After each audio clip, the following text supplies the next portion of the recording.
Hey, everybody. Welcome to another session of Pastor Doug's virtual VIP midweek Bible study. Uh, Happy to welcome you here. As you can see, I'm going solo here this morning. Doug was here in our meetings and everything, and then I had a counseling session I had to do, and he had to take off, so we didn't get to record. So it's my fault that he's not here, and I'm sorry about that. I always enjoy the time we have to share, and plus, he's fun to tease. And so we have a good time. I got to tell you, just on a personal note, what God has done for me. Um, as a pastor, I don't know if very many of you really know what it's like and how it is, and I got to tell you, it has the highest of rewards you can imagine when you get to share God's love with people and you talk about eternity. And when you have the small part that I get to have in helping them find Jesus Christ and learn about who He is and how He loves them and about salvation, it's fun to be a part of that.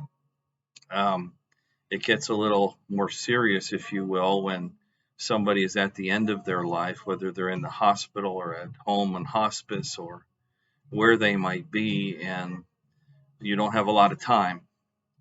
And to be able to help people, accept Jesus Christ in those moments is extremely special as well. And what often happens is there's other family around at those times. And so I can remember, I don't know how many times leaving there in tears, driving my truck down the road back home, thanking God for that opportunity. But at the same time, ministry can be difficult. Ministry can be hard and can be complicated. And when we deal with people, it becomes exactly that. And the more people you have, obviously, the more opportunity for misrepresentations or misunderstandings or confusion or complication to come in. And it kind of does. So, pastoring has rewards like baby dedications and marriages, but it also has funerals and the downside of things. And there's high points that you have in ministry and you have in life, and all of us we could talk about what our high points as a dad was, when grandkids are born or your children are born and all that kind of stuff. And certainly there's low points as well when you lose loved ones and all that kind of stuff. And so if you think about this roller coaster that our lives are, and I'm just talking about from a pastor's perspective, but each of you listening has the same kind of thing. Some I know are listening that had somebody walk out that they never thought would walk out, and it was a shocker. And maybe it was after decades of life, and you're kind of wondering how this can possibly be and what life really is all about. I just left a session of a gentleman who recently was attempting suicide, and he's now fine and talking okay and feeling okay and doesn't understand how he reached that point. And we talked deeply about this relationship with God and what it looks like, and how do we function in this world. And I'm excited to tell you too, we've been working on the information here, but this Sunday we're going to share with you guys our new campaign for the fall. It's Created to Dream. And it's going to talk about how we build this relationship with God and what it's all about, and how really we limit ourselves in what God has planned. And we kind of are the restricting plate in here that stops us from being all that God has intended for us to be. This coming Sunday, we're launching our new ministry area called Emotional Wellness Advocates, and it's a group that has faced some pretty trying and difficult times, and um, losing loved ones to suicide, uh, addiction issues and loss of loved ones to that, and or navigating through attempted suicide things within the family. Um, the group is designed to figure out and help you navigate through those waters. We did it as a family and found that it's very hard to figure out what your options are and what your choices are and how to get from point A to point B and then the C and D. How do you get there? And so this group I'm really excited about. They have been meeting on Wednesday afternoons at 5 o'clock here at the church, and you're welcome to be a part of that. But it's going through and putting together an entire ministry program to do that. And we're going to launch it on Sunday, talk about it. You're going to hear from some people who are going to share their personal stories of experience and what the ministry is all about. And then we're going to invite everybody to come out and be a part of it on Wednesday nights at 5 o'clock as this ministry grows and forms and creates itself of what hoping to be what we think God wants it to be.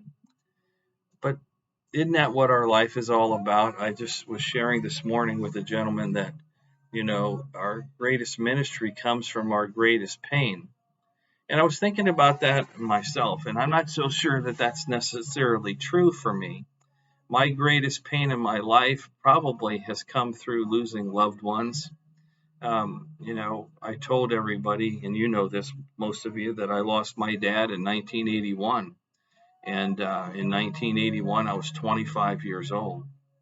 And I was married and had children. And, in those moments, my dad was sick for a long time. My dad started having heart issues and stuff when I was a teenager. So there was many years that I watched him go from this big, huge, solid bricklaying, strong construction guy to one of my last memories of my dad is I carried him upstairs to his bedroom. He was only 100 some pounds then. So, you kind of knew that the end was near, but when it happened, it was a shock. It was painful. I was working up in Mount Carmel at the time, construction, and got a call from my Uncle Wib, said to come home, that my dad had another heart attack, is what he said. And I said, so what hospital is he in? And he said, no, just go to the house, Doug. And I thought, okay, but in that rush, I hopped in the truck and I took off. I mean, I drove fast. And on the way down there, it kind of hit me that why am I going to his house? If he really had a heart attack, he wouldn't be at the house, because multiple times he was at a hospital and we would go there. And so I was pretty sure by the time I got there what was happening. And I can remember Daryl actually lived right up the street from where Mom and Dad's house was in Crestwell Acres. And I drove past his house. Well, as soon as Daryl saw me in the truck, he began a sprint from his house to Dad's. And at that point, I knew he wanted to be there before I walked in. He was, again.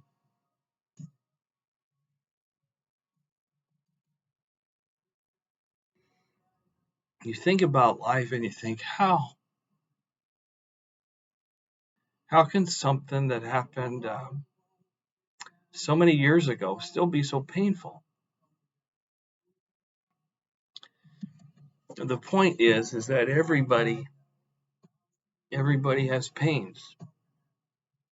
Everybody has stuff that's hurt. My job, your job, is to help folks with that. We help people that are hurting, and it could be from a loss of a loved one to suicide. It could be a loss of a loved one to drug addiction or overdose. It could be a relationship issue. Your church and your church's strength is built around their willingness to reach out and help those people that are hurting, those people that are suffering. Maybe you're one of them today. Maybe you're feeling that way. See, we look at this campaign and we say created to dream. And that all sounds good. It all looks good. It's pretty.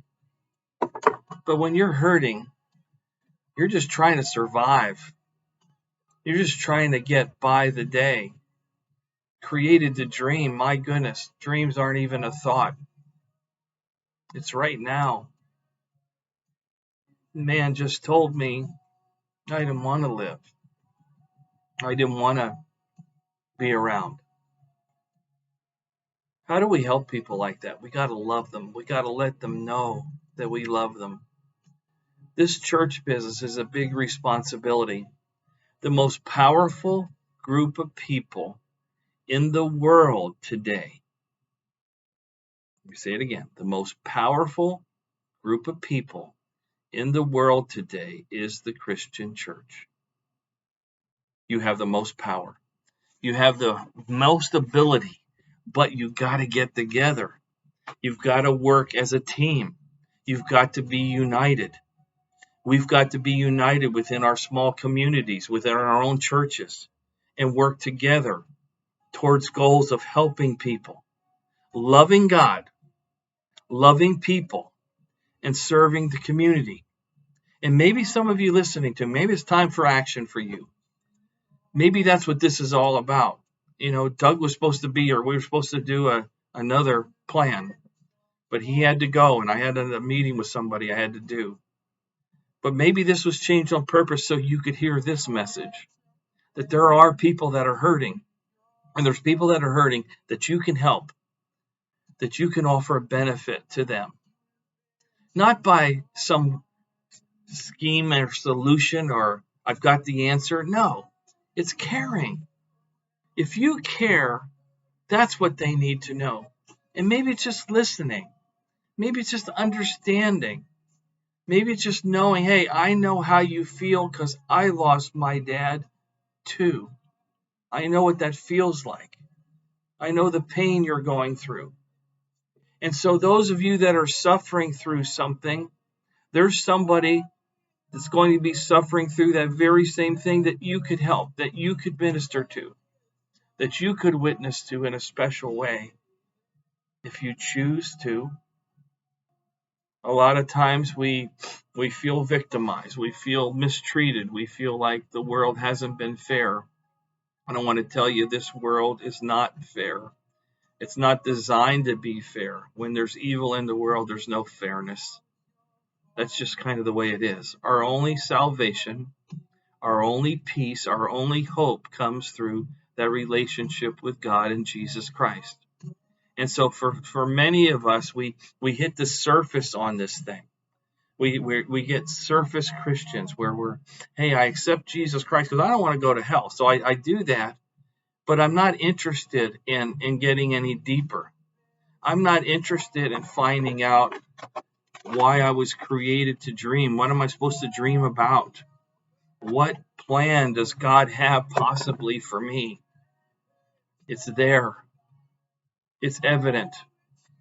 And I believe that if you will try, if you will enter into that discussion with God, He will share His dream with you for your dream in your life. This Sunday, we're launching the Emotional Wellness Advocacy Group, and there's going to be some testimonies there that you're going to hear real life stories this Sunday. I hope you can join us. I hope you know that I love you. I really do. I only do this because I love you, and I'm grateful to be your pastor. God bless you, and I hope you have a great week.